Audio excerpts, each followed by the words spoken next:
dehydrate vegetables in an oven.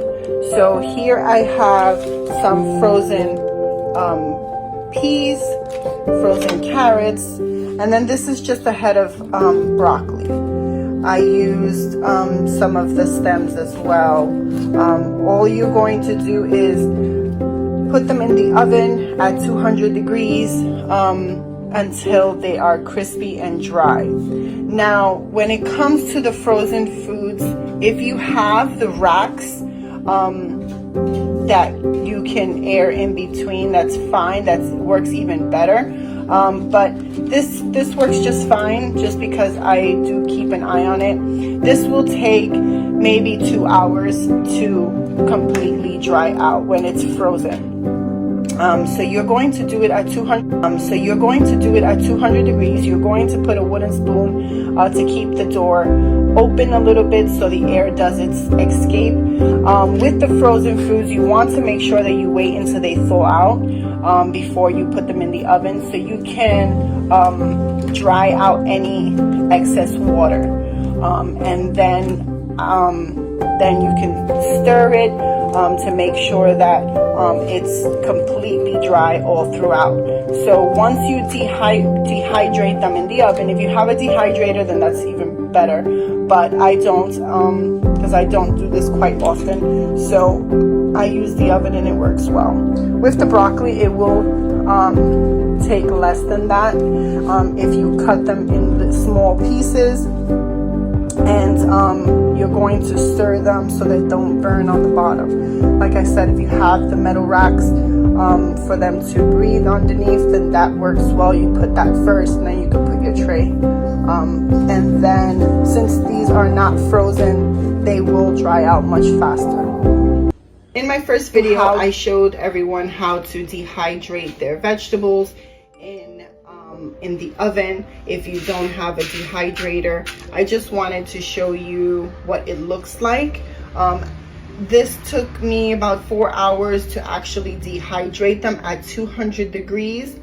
I did put a wooden spoon on the door to hold the door open so the moisture can escape. So this is what we're looking for. We are looking for, you don't want to burn them, but you do want them completely dry. The broccoli is crunchy. With the corn, you can hear it. This is what you're looking for. Completely dry. Okay, and these are the peas. Okay, so they're completely dry. I do have captive bred babies that are very small, and they do like it pretty fine. So I am going to break it down into a powder form. I'm going to pop them inside my NutriBullet blender. You can use whatever you like. You can leave it just like this and store it in a mason jar like this, or you can put it in a Ziploc bag, whatever works for you. I also have jumbos, so they do like to pick at big chunks of food. So I will be blending most of it and just leaving a few chunks in it. So I wanted to show you how to do that. I already went ahead and put it in the blender, and this is what they look like. I did leave just a few pieces of the actual chunks in it. Came out pretty good. I'm very impressed with them. I like to make sure that my crabs are getting a good portion of vegetables and fruits. You can do the same thing with your fruits.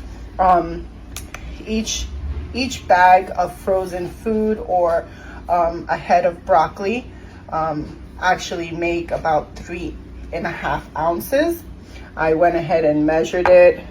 So it's 3.5 ounces without the container. I had already checked beforehand, but it's pretty good. You can make some mixes with these, or just like add maybe some shrimp, dried shrimp to them and put it in a blender, or put some chunks in there, or you can just add some hot peppers to them as well. That's what I'm going to do with my corn.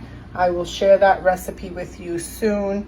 But this is what it looks like, guys. So you get about 3.5 ounces of each bag. So the corn was a frozen bag of food from the supermarket, pretty cheap. It was $1, maybe $1.50 for the whole bag. And this is, you know, when you dehydrate it, it actually does shrink, so you're not actually getting what is inside the bag, but pretty good, I think.